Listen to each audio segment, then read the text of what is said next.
Sir मेरा नाम आकाश कुमार शुक्ला है। मैं छत्तीसगढ़ राज्य के महासमुंद जिले से संबंध रखता हूँ। मैंने अपनी प्रारंभिक शिक्षा जवाहर नवोदय विद्यालय से की है। इसके बाद मैंने अपना स्नातक माइनिंग इंजीनियरिंग से एनआईटी रायपुर से किया है। उसके पश्चात मैंने 16 महीने टीचिंग असिस्टेंट के रूप में एनआईटी रायपुर में कार्य किया है। मेरी हॉबी फ्री स्टाइल स्विमिंग है और मैं अभी गिटार सीखने की कोशिश कर रहा हूँ। टीचिंग असिस्टेंट आपने अच्छा काम था, आईआईटी में पढ़ा रहे थे, क्यों छोड़ दिया? सर जब मैं टीचिंग असिस्टेंट के रूप में वहाँ पास कार्य कर रहा था तो कार्य करने के दौरान मेरा जो झुकाव है सिविल सर्विसेज की तरफ गया।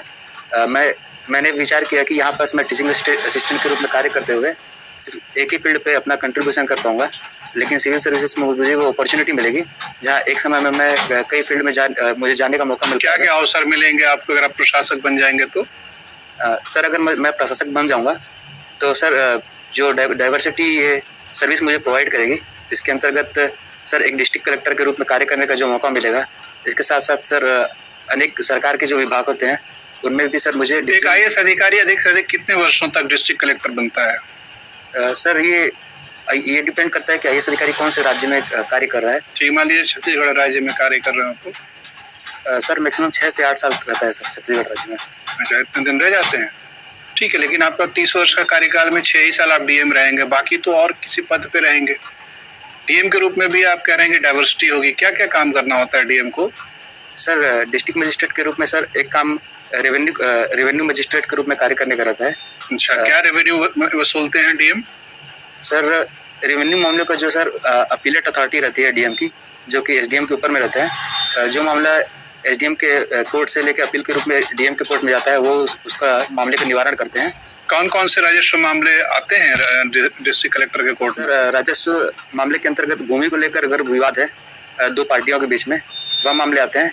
इसके साथ साथ शासकीय भूमि में अगर प्राइवेट पार्टी ने किसी अधिग्रहण कर लिया है तो वो मामले भी डीएम के कोर्ट में सुने जाते हैं। सर ऐसी कोई भूमि जिनका अधिग्रहण किसी पीएसयू के द्वारा या फिर प्राइवेट कंपनी के द्वारा किया जा रहा है या फिर डाइवर्सन के मामले, ये सारे मामले। ठीक है, तो एक कार्य आप देखेंगे भूमि अधिग्रहण से संबंधित भूमि विवाद, और क्या काम करना होगा आप? सर एक district magistrate district disaster management authority का हेड रहता है, जिसके अंतर्गत आपदा प्रबंधन से रिलेटेड जितने भी काम रहते हैं उनको। आपदा प्रबंधन अधिनियम कब बना? सर ये 2005 में बना था। ठीक है, और बताइए क्या काम करते हैं डीएम? सर इसके अलावा डिस्ट्रिक्ट मजिस्ट्रेट के पास में डिस्ट्रिक्ट में लॉ एंड ऑर्डर सिचुएशन को मेंटेन करने का पावर रहता है, जिसके अंतर्गत वो धारा 144 सीआरपीसी के अंतर्गत लॉ एंड ऑर्डर मेंटेन करते हैं। इसके साथ साथ जिले में जितने भी सरकारी कार्यालय या विभाग होते हैं उनके बीच कोऑर्डिनेशन का काम भी डिस्ट्रिक्ट मजिस्ट्रेट के हाथ में होता है। अभी टोक्यो में ओलंपिक्स चल रहे हैं। जी सर, स्विमिंग आपकी हॉबी है? जी सर। भारत को कौन रिप्रेजेंट कर रहे हैं? सर भारत से 3 खिलाड़ी ओलंपिक के लिए क्वालिफाई किए थे। एक का नाम साजन प्रकाश है जो 200 मीटर ब्रेस्ट स्ट्रोक स्पर्धा में पार्टिसिपेट किए। दूसरे स्विमर श्रीहरि नटराज हैं जो 100 मीटर बैक स्ट्रोक में पार्टिसिपेट किए थे। और एक वुमेन स्विमर भारत से मन्ना पटेल। भारत को आज तक कभी मिला है कोई मेडल स्विमिंग में? जी सर, नहीं मिला है सर। नहीं मिला है। क्या वजह है कि भारत स्विमिंग में अच्छा नहीं है? सर इसमें मल्टीपल फैक्टर्स हैं। एक है कि सर भारत में स्विमिंग को लेकर सर जो इंफ्रास्ट्रक्चर होना चाहिए, जो कि कंट्रीज लाइक यूएस में, ऑस्ट्रेलिया में या फिर ब्राजील में, वो नहीं है। या ये भी एक वजह है कि कोई रोल मॉडल निकल के नहीं आया है जिसको देख के लोग फॉलो करें? सर ये भी एक वजह है। आकाश, ये बताइए कि आपके जीवन का उद्देश्य क्या है? सर मेरा उद्देश्य है कि मैं अपने आप को अधिक से अधिक जो मैं पहले था उससे बेटर बनाऊं, और जो भी कार्य मैं करूं उसमें मुझे सेटिस्फेक्शन मिले, और जो कुछ भी मैंने समाज से लिया है उससे ज्यादा मैं समाज को लौटा सकूं। और अगर आप आईएएस बन जाते हैं तो इसमें से कौन कौन सी चीजें आपको लगती है कि बाधित हो जाएंगी, रिस्ट्रिक्ट हो जाएंगी, आप नहीं कर पाएंगे उस हिसाब से? क्योंकि अभी आप स्वतंत्र व्यक्ति हैं, एक इंडिविजुअल हैं, और जब आप आईएएस बन जाएंगे तो आप एक एंटिटी बन जाएंगे, तो फिर कौन कौन सी स्वतंत्रता आपकी छीन जाएगी?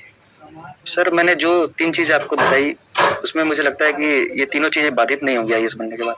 जो आप करना चाहते हैं कर सकते हैं आईएएस बन के? नो सर, जो करना चाहता हूँ उसमें कई सारी चीजें रिस्ट्रिक्टेड हो जाएंगी, बट मेरा जो उद्देश्य है, फिर उद्देश्य तो आपका बाधित हो जाएगा आईएएस बन के। या फिर आपका उद्देश्य गलत है या फिर आपका रास्ता गलत है, या बिना सोचे समझे रास्ता ले लिया आपने? सर उद्देश्य के अंतर्गत जो मैं कार्य करना चाहूंगा वो मैं आईएएस बन के कर सकता हूँ, मैं ये कहना चाह रहा हूँ। लेकिन बिना आईएएस बने आप अपने उद्देश्य की पूर्ति नहीं कर पाएंगे। सर बिना आईएएस बने भी मैं कर सकता हूँ सर। लेकिन मुझे लग रहा है कि आईएएस बनने के बाद आपके उद्देश्य में कई सारी बाधाएं आ रही हैं, आप स्वीकार भी कर रहे हैं उसको।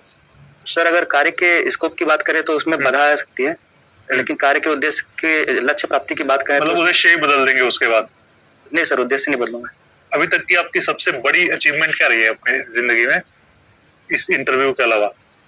अभी तक की बड़ी अचीवमेंट जो मैं मानता हूँ कि सर मैं अपने घर के कुछ काम आ पाया, घर वाले लोग के, और अपने दोस्तों के कुछ काम आ पाया, वही मेरी। एक कोई उदाहरण दीजिए। सर जब मैं काम एनआईटी में पास होने के बाद में कार्य कर रहा था, तो उस टाइम में मेरे घर में मेरी जरूरत थी जिसमें मैं घर में फाइनेंशियली कंट्रीब्यूट कर सकूं।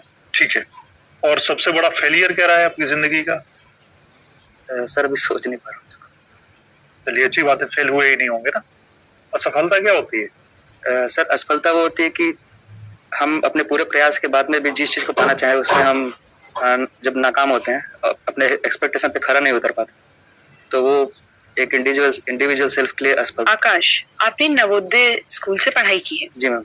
मुझे बताइए, नवोदय विद्यालय और केंद्रीय विद्यालय में क्या अंतर होता है? मैम नवोदय विद्यालय एक रेसिडेंशियल स्कूल है और केंद्रीय विद्यालय एक डे स्कॉलर स्कूल है। दोनों का करिकुलम सेम होता है? जी मैम।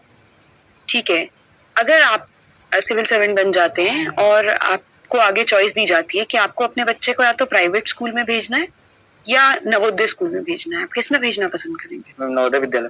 क्यों?